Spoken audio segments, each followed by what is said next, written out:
Hey guys, it's been a while since I've done a video on here, but today I'm going to do a video on water retention, more specifically from prednisone, and more specifically, I guess, or more broadly, how to lose weight with prednisone. So, and the number one thing I want people to understand, and what I think most people don't understand, is that the weight you generally gain from steroids is water. Unless you're eating a huge surplus of food, because generally steroids can make you hungry and there's a whole bunch of different side effects depending what your doctor has you on. If the steroids are making you hungry, you end up eating more food than normal. You might not realize it, you're just more hungry and you naturally just snack more. You know, maybe you normally eat 3 meals a day with a small snack, but now you're eating 3 meals a day with 2 snacks, maybe 3 snacks.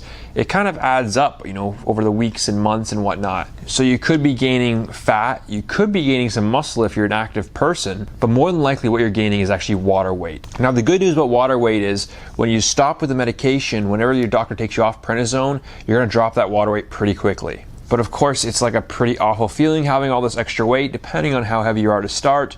But I see some pictures online of some heavier set people with water weight on, and they're just really swollen up. And so I want to talk you through a couple different methods on how to drop that water weight when you're taking prednisone or any sort of steroid that has water retention. So there's a bunch of different ways. There's 2 for sure that I can tell you right now that I use, and generally that's what I tell on the forums, these 2 methods. But I'm going to bring forward a few different methods that you may not know of.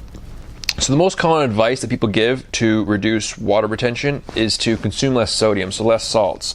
These are things like fast food, processed foods, McDonald's. Don't go to McDonald's and get chicken fingers or whatever. They're just full of salt, as is most fast food. Like, I couldn't tell you about Subway off by heart, but you know, even something that looks healthy like a sandwich, I mean, those meats are just loaded up with salt. So the first thing you want to do is start consuming less salt. So less things like, you know what's big in salt are like those Hungry Man's, you know those Hungry Men containers. It's like a TV dish. They're like full of sodium. I'm sure it's like 30, 40, 50% of your daily intake just in one of those containers at least.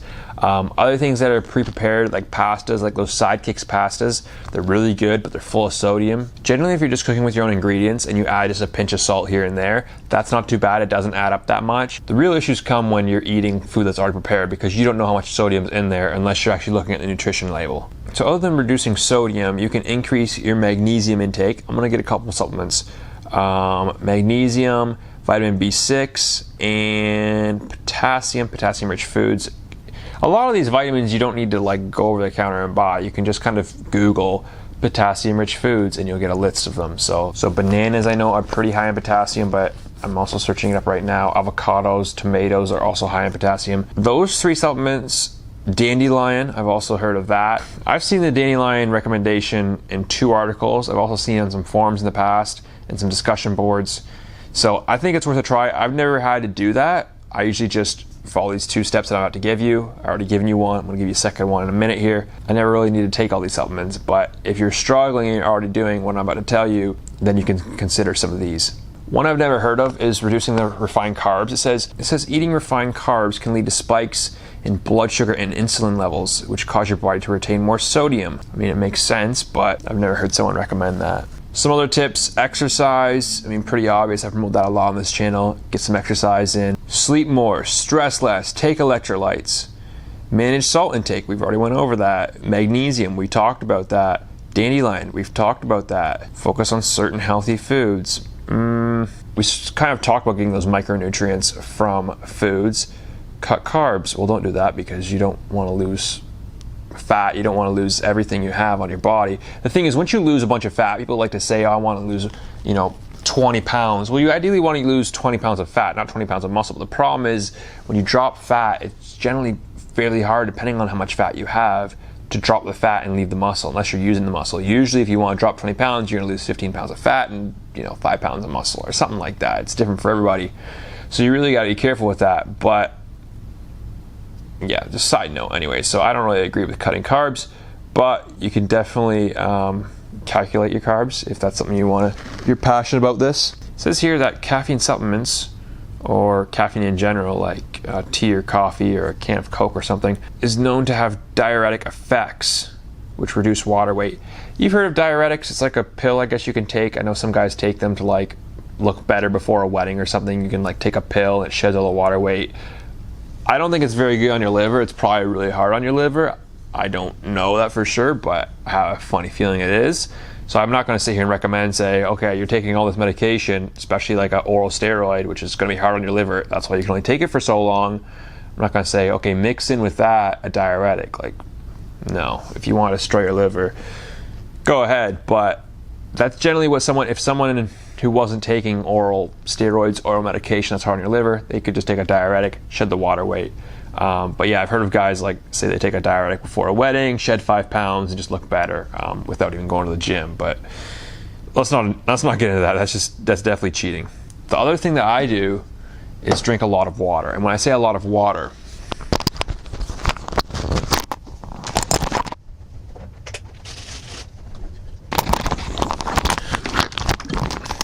when I say I drink a lot of water, I mean I drink 2 of these per day. I got this from Sport Check.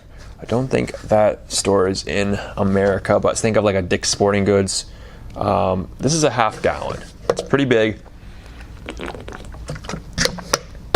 Not so big that it's crazy to carry around, but it has a nice little handle. Throw it, in the back seat of my car or whatever, and take it with me everywhere. So a gallon of water, which is a lot of water, so depending on if you're a guy or girl, height and all this other shit, you might not need a gallon of water. Like if you're a light girl, 120 pounds, 2.5 liters should be enough for you. If you're a girl that's 180 pounds or a guy that's 180 pounds, you're gonna be looking closer to a gallon. And then if you're in like 200s or high 200s, which I don't think is common with Crohn's, but it definitely does happen, then you're going to be looking at more than a gallon.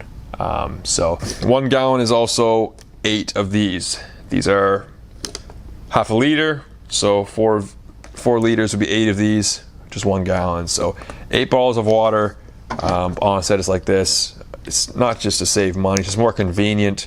You don't have all these empty water bottles around everywhere. I guess it's better for the environment too, if you're into that kind of stuff. Yeah, fill this up twice, drink it. Pretty straightforward. And drop salt intake, because something that people don't understand is steroids don't just make molecules. You just take this little pill and you just blow up. It's based on what you put into it. So by drinking more water, your body retains less of it and sheds more of it because you have a constant supply. So you won't actually end up retaining so much. But I can't believe the amount of people that think that you take a pill and it's just all these molecules and fat and everything just come out of the thin air and just sit on you. No, it's based on generally increased diet. Like you're hungrier, so you're eating more calories. You might not notice it, but over time you definitely are. And that can be one of the benefits, but also one of the side effects or drawbacks of prednisone or a similar steroid. But often it's water weight. Very often, like around your ankles, around your wrists, areas that generally like don't have a lot of fat until you get to a really, I don't know if I explained this before on the channel, but when you gain fat, men generally gain their first fat in their belly. Women gain their first fat in their butt, in their upper legs. And so if you're gaining fat here on your wrist, you see my wrist, I mean I'm skinny, but you can see my wrist bone, right? And overall I'm not a heavy person, but it looks like it's getting fatter here. That's water, because generally fat is not gonna go to your wrist in the first place. It's gonna fill up your belly for me, then fill up my legs, and for girls it's gonna fill up their legs first, then come up. You don't usually get flabby arms.